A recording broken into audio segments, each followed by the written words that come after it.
bisa kok jadi besar gitu loh. Itu tuh obrolan aku pas malam mau tidur ya. Ya, Asal konsisten. harus ngambil resiko biar bisa maju gitu, nggak usah pikirin yang lain, nggak usah ada ketakutan-ketakutan juga gitu. Kalau aku pribadi sih ya dari dulu itu tuh emang bener-bener terapin jangan takut bermimpi gitu loh. Di pikiran orang-orang itu tuh kayak berseragam itu lebih bagus ketimbang jualan jualan di pasar.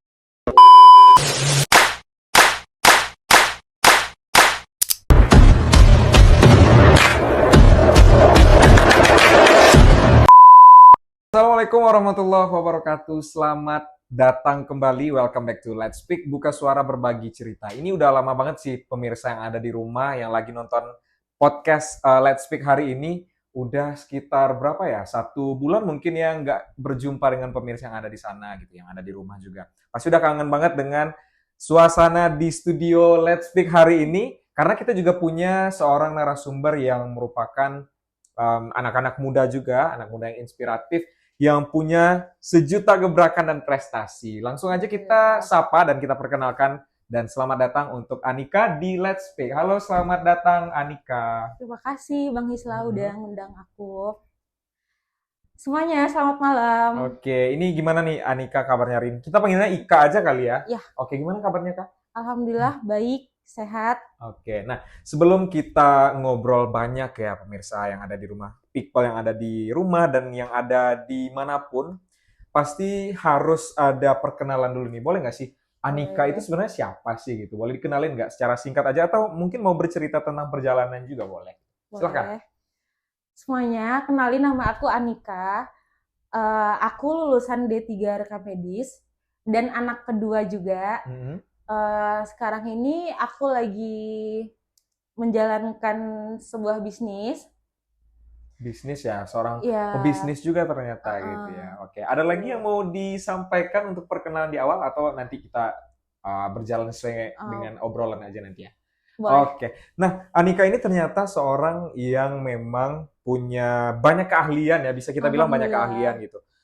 Dari seorang yang memang bergelut di dunia medis, kuliahnya aja di bidang kesehatan, tiba-tiba switch ke bisnis nih. Itu gimana sih ceritanya gitu?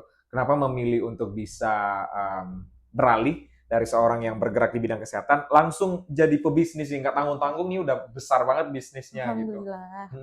Jadi dulu itu dari kecil ya, ini Oke. dari alur aku waktu kecil dulu ya. Jadi dulu itu aku emang suka hobinya jualan. Oke, dari Emang, kecil emang suka jualan dari berarti? dulu dari SD ya, dari SD aku suka jualan keliling kampung. Wow. Emang suka cari uang gitu Iya, kan. Jadi itu tuh karena kecil kan kita jualin punya orang tua, saudara.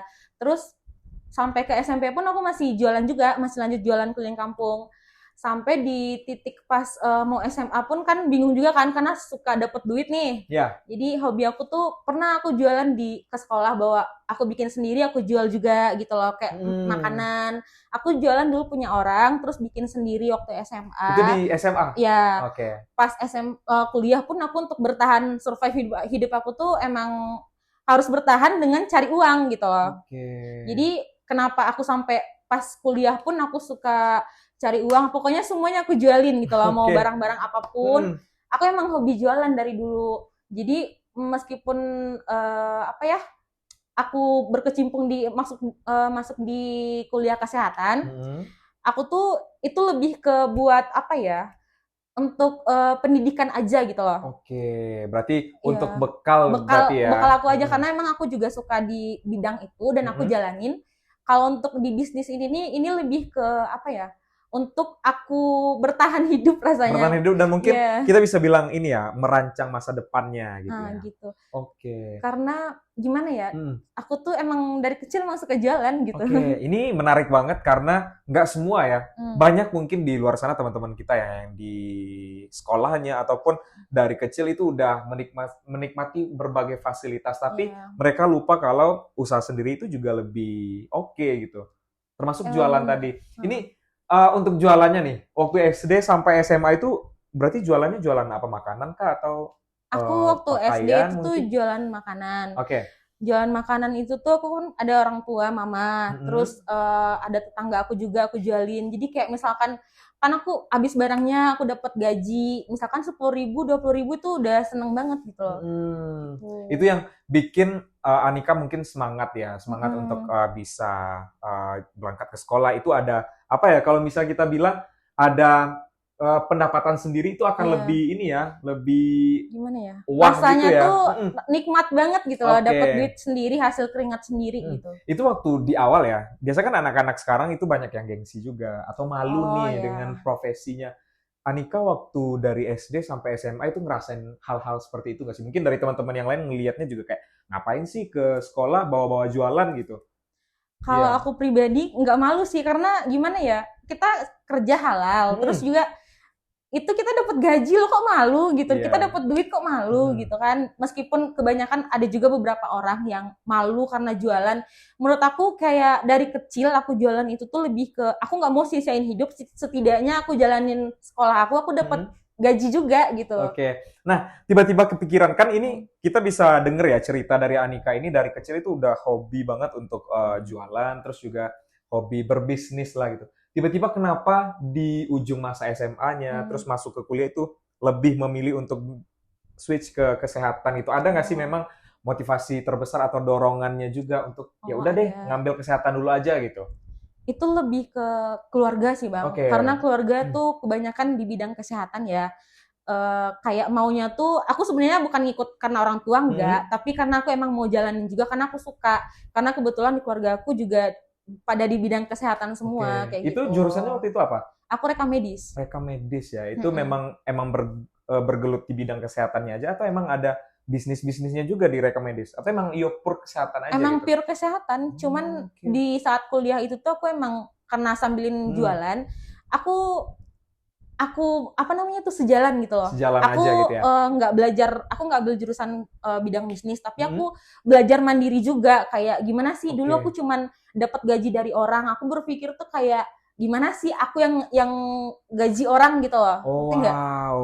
Jadi seorang yang memang bikin atau buka lapangan pekerjaan juga untuk orang lain. Pas gitu. kuliah sih aku sadar kayak kenapa sih emang harus aku yang digaji orang? Kenapa nggak aku aja yang gaji orang kayak gitu? Wah, ini jadi salah satu tips juga untuk teman-teman di luar sana, apalagi anak-anak muda ya. Udah saatnya kita move juga. Nggak melulu soal kalau misalnya mau kaya ataupun mau dapat penghasilan itu ya jadi karyawan ataupun jadi bawahan lah. Kita juga punya change atau kesempatan juga untuk bisa jadi pengusaha, terus juga buka lapangan pekerjaan biar nanti ya udah uang kita ya kita yang ngasilin sendiri juga gitu ya. Oke, kita lanjut ke tantangan gitu ya, Ika. Sebagai seorang pengusaha juga pasti dalam berproses itu ada tantangan apa aja gitu. Mungkin dari diri sendiri atau dari orang lain, dari lingkungan sekitar. Apa sih tantangan terbesar yang pernah Ika hadapi atau rasakan selama menjadi seorang yang memang bergerak di bidang bisnis ini gitu? Tantangan aku untuk terjun yang kan jauh banget meleset nih dari kesehatan terus ke bidang bisnis aku jalanin. Sebenarnya tuh tantangannya tuh cuman 2 kalau aku pribadi ya. Yang pertama itu tuh kayak aku harus berani ngadep lurus ke depan ketimbang mikirin orang sebelah kiri kanan ngomong, kenapa sih kamu kan udah bagus kuliah kesehatan, kenapa mau dagang kayak gitu kan. Di pikiran orang-orang itu tuh kayak berseragam itu lebih bagus ketimbang jualan di pasar kayak gitu. Padahal orang-orang itu tuh nggak tahu berapa pendapatan kita sehari. Nah, yang kedua itu tuh aku lebih ke modal sih. Dulu aku agak kendala di modal untuk bangun usaha. Jadi aku bener-bener merintis dari tamat kuliah, aku kumpulin modal dikit, kayak pelan-pelan alhamdulillah aku kumpul, aku bisa buka yang sekarang ini. Kayak gitu. Sekarang bisnisnya apa aja nih? Boleh nggak di-spill tipis nih ke Iqbal yang ada di rumah gitu? Sekarang aku emang di bidang fashion yang wanita, pokoknya tuh kayak perintilan baju, bawahan yang pokoknya tuh tentang semua wanita tuh ada, mau jilbab, mau aksesoris. Dari nama usahanya apa sih? Lenka ID ya? ID. Ini berarti produk dari Lenka ID juga ya berarti yang dibawa pakai hari ini? Iya. Oke, luar biasa. Ini juga sama yang di studio tangan dong, biar lebih rame juga. Nah ini dari look-nya aja udah kelihatan banget sih seorang yang berbisnis di bidang fashion pasti juga memperhatikan penampilannya juga. Ada rencana juga nggak sih ke depannya mau bikin bisnis yang lain gitu? Selain tadi produk-produknya tentang perempuan atau wanita, mungkin suatu saat juga pengen buka restoran juga atau bikin travel perjalanan juga karena hobi jalan-jalan juga kan kelihatannya gitu. Alhamdulillah ya. Gimana, Ika? Lebih ada planning, cuman sekarang aku lagi belajar untuk memanage waktu aja karena dengan aku usaha sekarang tuh kayak bagi waktu untuk usaha di sini sama di sini itu agak keteteran ya gitu loh. Berarti banyak ya usahanya sekarang. Ada berapa tuh karena dari sini terus pindah lagi ke sini gitu. Ada berapa sekarang cabangnya? Alhamdulillah aku ada buka di Padang Panjang sama Batu Sangkar. Tapi yang di Padang Panjang itu aku harus handle 2 tempat juga kayak gitu. Wow, 2 tempat di Padang Panjang, 1 tempat di Batu Sangkar gitu ya. Iya. Ini sekaligus juga jalannya gitu ya. Oke, ini menarik banget karena anak-anak muda sekarang banyak yang takut untuk mengambil resiko. Termasuk aku juga pribadi, karena pernah juga mencoba untuk berbisnis ya, tapi memang keberanian untuk berbisnis itu belum sebesar yang Ika punya gitu. Ada nggak tips-tips yang mungkin mau Ika kasih nih ke teman-teman untuk bisa lebih berani, terus juga lebih pokoknya lebih spontan aja nih harus ngambil resiko biar bisa maju gitu, nggak usah pikirin yang lain, nggak usah ada ketakutan-ketakutan juga gitu. Kalau aku pribadi sih ya dari dulu itu tuh emang bener-bener terapin jangan takut bermimpi gitu loh. Karena aku emang bener-bener pernah kerja di pasar, jaga toko orang, dan aku bermimpi kayak gimana ya aku yang punya gitu loh. Itu bener-bener yang aku tamat SMA, aku kerja di toko orang pernah sebulan, dan itu tuh dengan kita harus berangkat pagi terus pulang sore dengan gaji cuman segini kayak nggak worth it gitu loh menurut aku karena kita kan masih muda, kenapa nggak kita bangun usaha itu gitu. Jadi aku bener-bener kayak jangan takut bermimpi, aku suatu saat pasti aku bakal bisa di posisi itu. Oke, wah, jangan takut bermimpi itu salah satu kunci juga untuk pembicaraan kita hari ini. Karena memang ya, Ika, kalau bicara anak muda lagi nih, apalagi Gen Z ini, sebenarnya banyak gebrakan, banyak juga kekurangan gitu. Kekurangan Gen Z mungkin yang kita bisa lihat ya, anak-anak muda sekarang itu punya ketakutan, terus juga kayak mudah bosan juga gitu. Kalau misalnya udah fokus di satu tempat, ya udah mereka fokusnya di sana aja gitu. Tapi nggak mikirin ternyata banyak juga peluang yang lebih besar juga gitu. Aku sempat stuck di situ juga dulu. Oke, itu gimana cara keluar dari situ tuh? Jadi dulu itu tuh aku kayak ya udah deh aku ikut jualan aja lah terus-terusan tanpa perlu karyawan banyak gitu. Jadi kayak aku ikut terjun sekarang tuh alhamdulillah aku bisa tinggalin gitu. Jadi yang kerja tuh karyawan. Karena pikiran aku tuh kayak aku aja deh yang jalan gitu. Kenapa rugi gaji orang kayak pernah kayak gitu berarti berpikiran. Memang perhitungannya di awal mungkin ya gitu. Tapi sekarang udah berubah mindsetnya atau persepsinya. Karena seiring berjalan waktu ya kan kita udah dewasa juga kayak kita harus ciptain lapangan pekerjaan sebanyak-banyaknya kayak gitu. Wow. Tepuk tangan lagi boleh. Ini keren banget, salah satu episode yang mungkin bisa membangkitkan semangat anak muda karena sebelumnya juga anak-anak muda yang datang ke sini tuh punya tips-tips masing-masing, tips-tips yang juga menarik. Dan hari ini juga kita melihat bahwa memang anak muda itu udah waktunya untuk keluar dari comfort zone mereka, zona nyaman mereka juga. Tadi ngomongin soal tim ya, itu ada tim juga berarti ya yang sekarang bantu di usahanya? Iya, alhamdulillah ada. Ada berapa orang sih sekarang? 5. Ada 5 orang yang memang fokus di line KID-nya gitu. Itu untuk bagi waktu mungkin atau kayak nge-handle tim itu ada kesulitannya juga nggak gitu? Karena kan sama-sama muda pasti ya. Gimana kesulitannya? Sebenarnya ada, cuman itu dari cara kita aja sih mau kita itu tuh bicara ke mereka gimana, pasti mereka juga ngerti aku gitu loh. Oke, sama-sama mengerti aja ya berarti. Berarti memang saling terbuka aja. Keterbukaan dan juga saling paham aja gitu ya dengan kondisi. Nah, kita move ya teman-teman ke pertanyaan selanjutnya. Tadi kita ngobrolin soal gimana perjalanannya Anika di awal, kemudian juga struggle-nya. Terus tadi juga ada tentang tips-tips menarik yang bisa kita ambil. Kalau teman-teman di luar sana itu sering ngelihat konten-konten Anika nih di sosmed, di Instagram itu ya, di TikTok juga mungkin pernah lewat di FYP-nya gitu ya. Itu jalan-jalannya itu udah kemana-mana gitu. Emang hobi atau memang ini jadi salah satu self reward juga untuk Ika gitu? Dua-duanya. Oke. Soalnya dari dulu tuh hobi emang jalan-jalan, cuman kan kejangkaunya tuh ya masih daerah-daerah tempat kita tinggal kan. Sumatera Barat gitu ya. Kalau sekarang itu tuh emang aku tuh emang pengen nikmatin apa yang udah aku cari, udah capek-capek aku pengen nikmatin juga di usia muda. Karena pas nanti kalau udah berumah tangga pun aku belum tentu juga bakal bisa jalan-jalan. Jadi sekarang di saat aku masih muda, makanya aku pengen traveling kemana aja aku Oke, karena suka. waktu berumah tangga nanti belum tentu juga ya. Iya, karena Udah kan ada calonnya berarti sekarang. amin. Oke. Semoga disegerakan Oke, ya. lupakan, kita lanjut ke pertanyaan selanjutnya. Ini tentang jalan-jalan ya. Ngatur budgetnya itu gimana sih gitu. Karena pastinya untuk penghasilan itu butuh, misalnya ada ruang khusus, ada kamar khususnya juga untuk ya budget traveling gitu. Gimana sih kesulitannya untuk bagi itu gitu Kak? eh Gimana ya? Itu tuh kan sebenarnya lebih ke kan kita manifestnya aku pengen jalan-jalan ke Hmm, sini. Kayak nggak tahu tuh Allah tuh ada aja gitu loh kayak ngasih oke. rezeki lebih buat sisihin untuk traveling ini yang aku Mm-mm. mau kayak gitu. Wow, kemana aja sih? Udah pernah kemana aja dan plan ke depannya mau kemana gitu? Aku udah pernah ke Bali, Mm-mm. Lombok, terus Makassar, Wow. apalagi Malaysia kemarin Berarti terakhir. memang lagi fokus ngejar ke bagian Indonesia Timur juga gitu ya? Ya aku Mm-mm. kalau ini apa namanya tuh emang mau jelajah Indonesia gitu. Jelajah Indonesia karena Ya, memang potensi wisatanya juga bagus gitu. bagus banget. Oke. Cuman lumayan tiketnya. Oke, itu kalau boleh di-spill ya, spill dikit. Ini berapa sih biasanya kira-kira budget untuk satu kali perjalanan gitu? Ika biasanya nyisihin berapa sih gitu?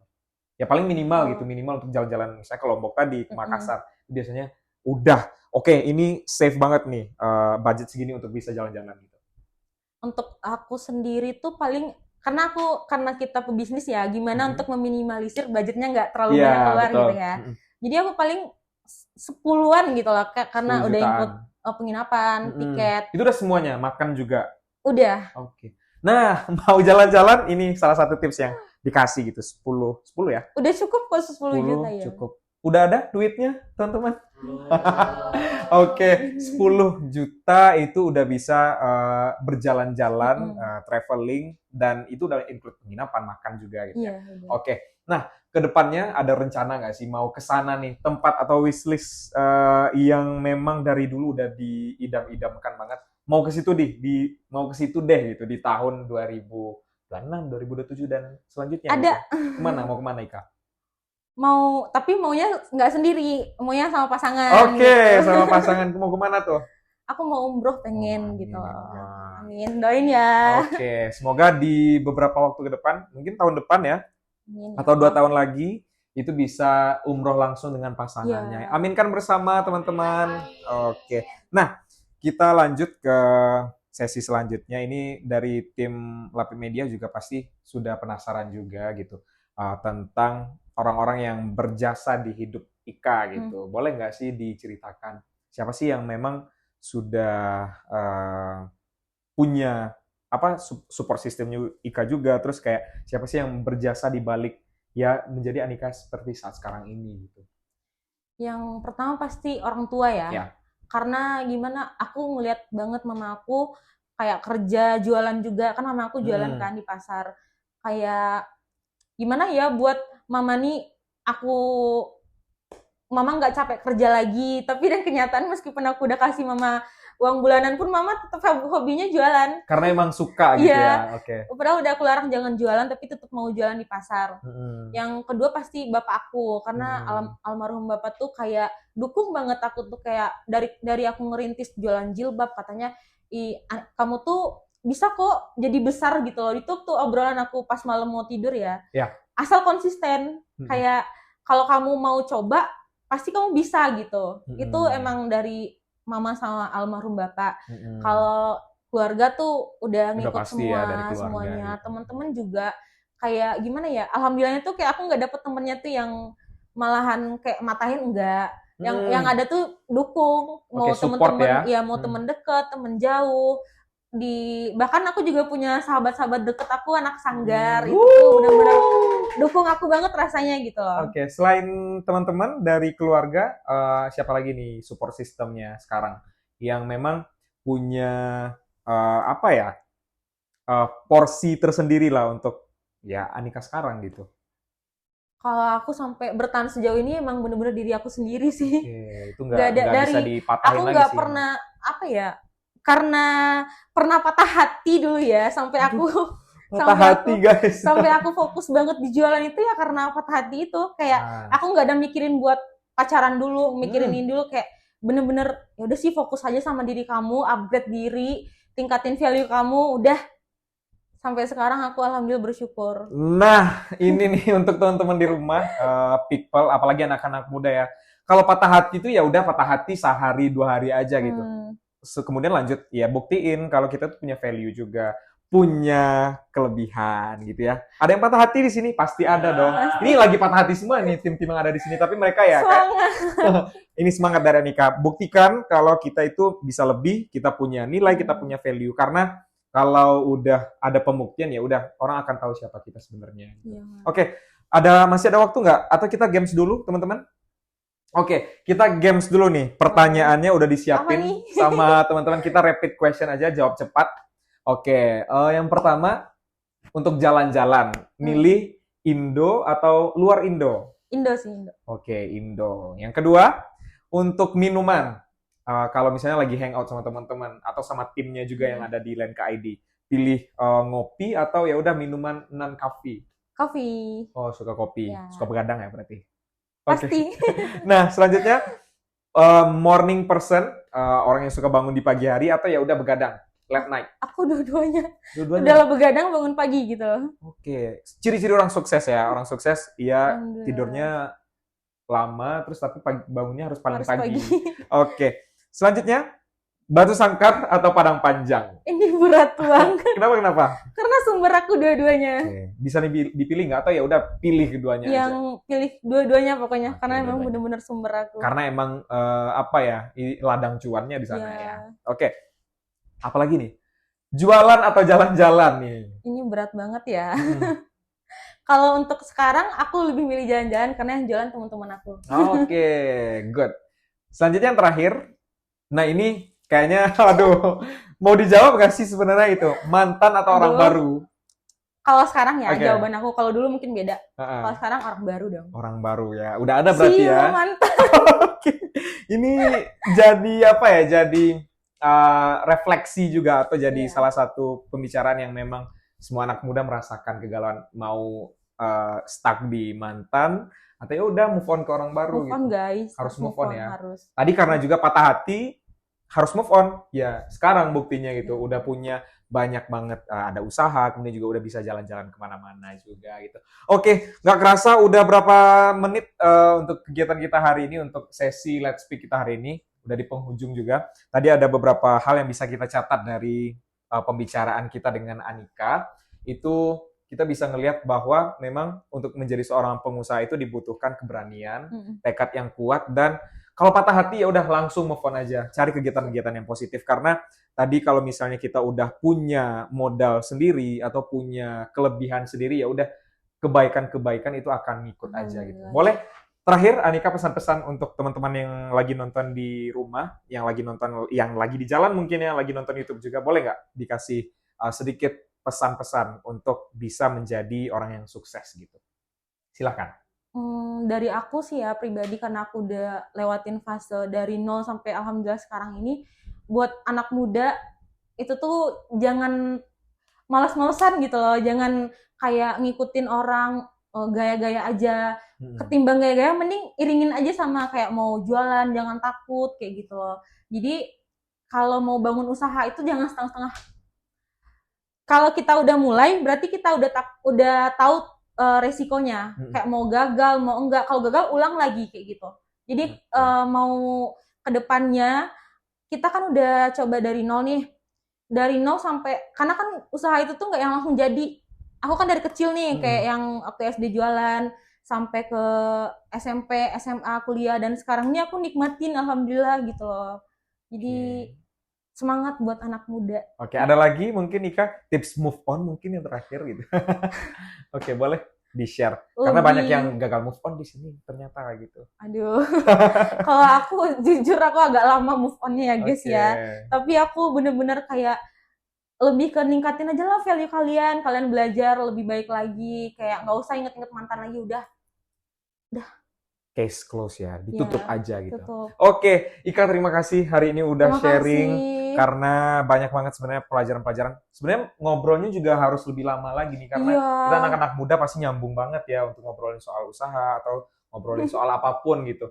Tapi karena keterbatasan waktu juga kita juga harus mengakhiri sesi kita hari ini. Thank you See udah you. datang, thank you for coming dan thank you for sharing hari ini. Dan Terima kasih, pemirsa Bang Isra. ataupun people dimanapun berada, jangan lupa untuk tetap pantengin YouTube ataupun Ya. sosial media dari Lapia Media karena akan ada informasi-informasi atau konten-konten menarik yang akan tayang gitu. Oke, see you on next video, see you on next episode di Let's Speak. Let's Speak, buka suara, berbagi cerita. Wassalamualaikum warahmatullahi wabarakatuh. Sampai jumpa. Ya.